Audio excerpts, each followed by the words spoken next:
Hi everybody, welcome to my channel. My name is Dennis. So today we're going to do a review of the ASUS B550-A gaming. It's a kind of a pretty incredible motherboard actually. It's got all the bells and whistles and it's white with some accent colors. I'm pretty impressed with it actually. And so when I'm going to do the build with it, I'm going to try and find a case that makes it look that much better. To give it a, basically I'm going to do a white scheme build. So I hope you like it. So anyway, for now, we're just going to review the motherboard, go over all its features, and here we go. Okay, so here's our first look. It comes in a white box, or I guess more silver than white, but white, silver, kind of a combo. And of course it comes with AMD Ryzen 5000 desktop ready, and of course it'll also accommodate 3rd gen AMD Ryzen desktop ready. So processors. So we're going to get it out. We're going to have a look at it. Of course, it's an AM4 socket motherboard. So let's have a look at it. Okay, so here's our first look. It's in a white package with mostly silver, white accents, which is pretty indicative of the way the motherboard's going to look. So let's get it out of here. See what we got inside. So we're going to get this out first and see what else comes in the box, and then we'll get back to the actual motherboard, start going over everything. So, get that out. Okay, so what else do we have in here? First, we get rid of that. So, typical stuff. Addressable RGB extension cable, which is always nice to have.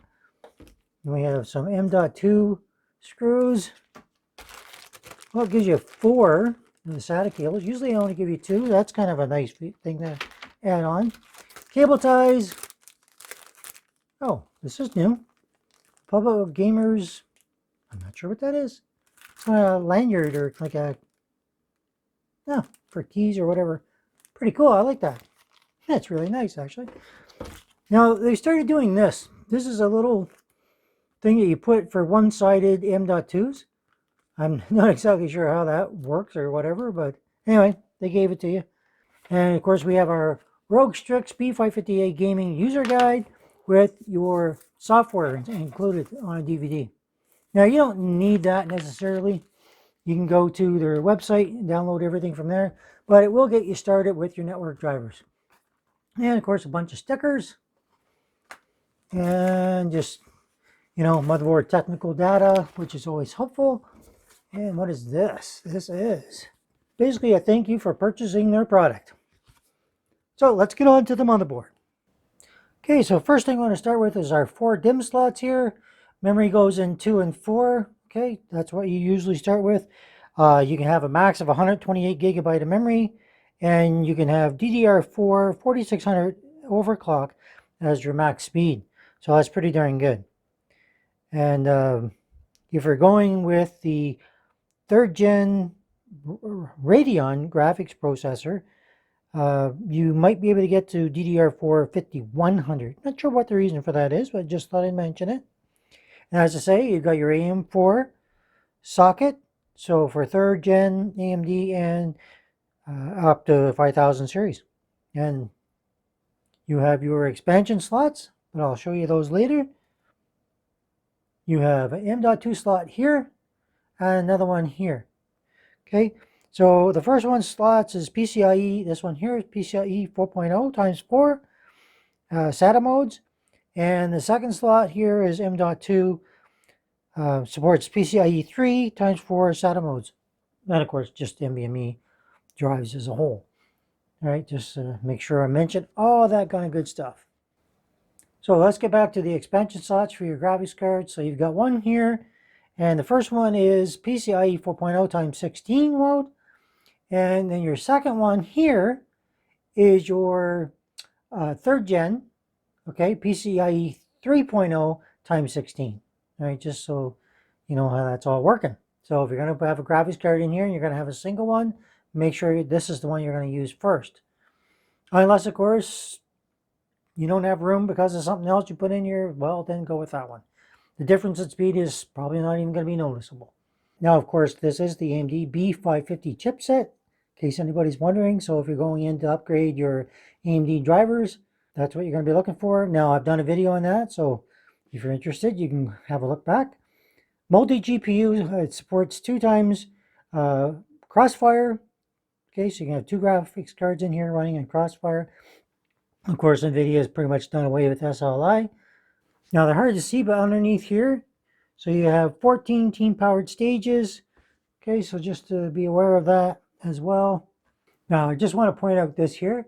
You have your Supreme FX audio, and this is the line that basically goes all the way down through here to make sure that it lessens the amount of pops, filters, all that kind of good stuff that you don't want to have when you're using mic, whatever it happens to be, for your sound, so for better clarity. So starting on the bottom, we have our 24 pin for power, our USB 3 and 6 SATA ports. And then moving on, of course, we have our DRAM heat shields and stuff. It has a built-in I/O shield in the back here. I'll show you that in a minute. And of course, the other thing to make mention of is you have 3 other PCIe 1 slots. Okay, so one more thing I want to point out is our M.2 slots, this one and this one. Okay, so they support from type 2242 all the way up to 22110.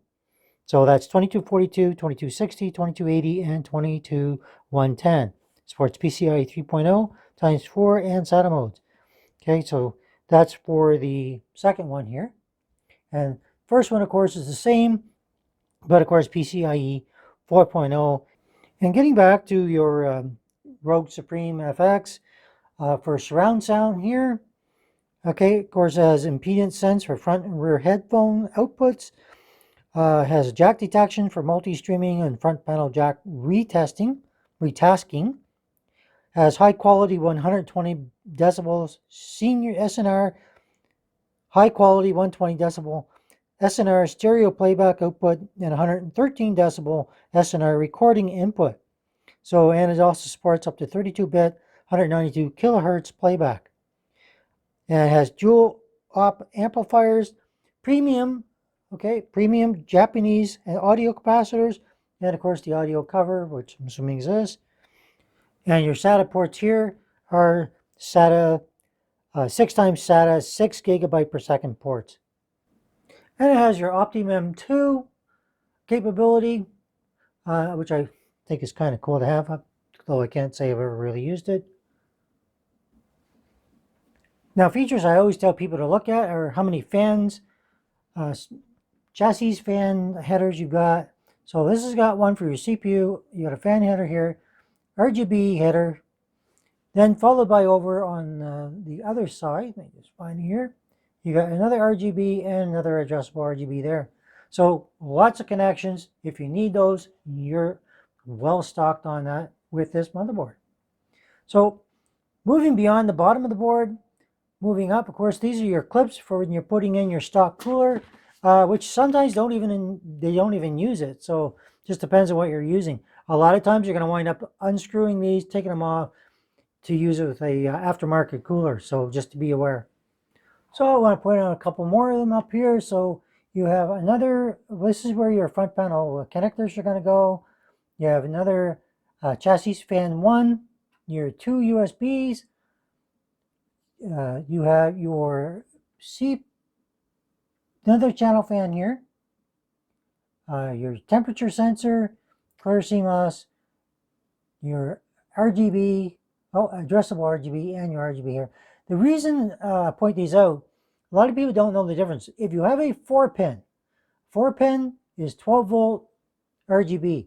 If you have a missing pin, that is your addressable RGB 5 volt. Okay, so just keep those in mind, because putting one onto the wrong one could short out your motherboard. Not likely, well, it could happen. It's just, you have to be careful of that.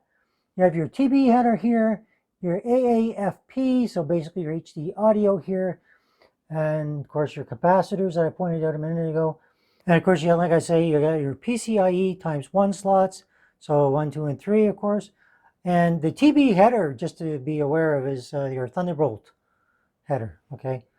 Now, you also have, just want to point those out down here, okay? So you have your channel fan 1 and your AIO pump 1, which of course you can use as another fan header if you wish. So a question I get a lot is, I have a light on my motherboard, I don't know what it is.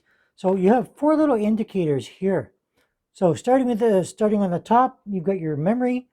Next is your CPU, then your VGA, which are graphics, and then boot. So that could be you're having boot issues and you have to figure out what's causing that. So these are little indicators that'll help you out trying to troubleshoot what's going on. They can be the first indicators, and if it says memory, well, then a lot of times it's either the memory's not fully inserted, you've got the wrong memory, things like that. So those are the main things that can happen right off the get-go. Now, if you're watching this and you got this far, I don't know what this is. It almost looks like it would be USB, but it would be an odd spot for them to put it. So if you know what that is, put it in the comments. I'll pin it. I'll put it in the description, and I'll even give you credit if you want your name mentioned. Let me know, though. And just so people will know what that is, because I don't know. Doesn't say it in the manual anywhere. So yeah, get back to me if you have information on what that is. So having a look at the back of your motherboard, one of the important things I want to mention, you get a CPU in here and it's going to require a BIOS update. Should that happen, this is your BIOS flashback button. So I've done a video on how to do that, so look it up. That'll tell you how to do it. And this is where you're going to insert your USB drive. So start with this. You're going to have a USB in here. Of course, you have to download it first onto the USB. There's a whole procedure, so make sure you look that up. Of course, the I/O shield itself is attached. You have 2 USB here. Now you have 4 USB 3.2 Gen 2 ports. And of course, you have a USB Type-C as well, which is always pretty cool. I always like to have lots of that. So you have a display port here and HDMI here. Now that is for if you have integrated graphics. If you don't have integrated graphics, you can plug in there, you're not going to get a display. So just be aware of that. I have had that issue more than once, actually. I've done it myself without thinking sometimes. You have your Ethernet port, so 2.5 gigahertz Ethernet. It's the Intel 1225-V. You have 5 audio jacks. You have 1 optical spiffed out. And 1 BIOS flashback button, which of course I just mentioned right there. Right? So you have lots of good features. Okay. The motherboard pretty much has everything. And actually the price was pretty decent as well. Now don't forget, you are going to have some little tabs like this you're going to need to pull off. So just, there's one here, and there's actually one here. I always like to point out that this is where your backplate is at on your motherboard. Everything else is pretty standard, not too much. Good job with the work on everything they do. What I want to show you is this backplate, okay, comes off when you take off these 4 screws. So these 2 and these 2. So just be aware of that. So all in all, this is pretty good motherboard. I really, really like it. I like the coloring of it. Instead of the standard, just everything black, or it lights it up a little bit. I just think it looks better. So anyway, that is pretty much the gist of it. I don't think there's anything I've missed. If there is, let me know. Except for that one thing, of course, I didn't know what it was. This is an ATX motherboard, so you will have 9 standoffs. That's the typical amount, in case anybody's ever wondering. And so I got to find a case to put this in to make it look good. All right, everybody, so that's pretty much it. There's not a lot to go over when you come into a motherboard. Basically, mention all the features. I'll put a few more as I do the video, just because it's just too long and boring otherwise. So I hope you liked the video. If you don't, let me know. Let me know what you think of the motherboard. I think it looks pretty darn good. So if you like it, hit that like. If you don't, well, leave me a comment. Let me know. Let me know what you want to see. Some people say it's just an overview. It's just this. Instead of putting those comments, tell me what you'd like to see. Then I'll put them in there. So thanks for watching. If you're new here, think about subscribing. Hit that bell for future videos as they come up. And see you next time.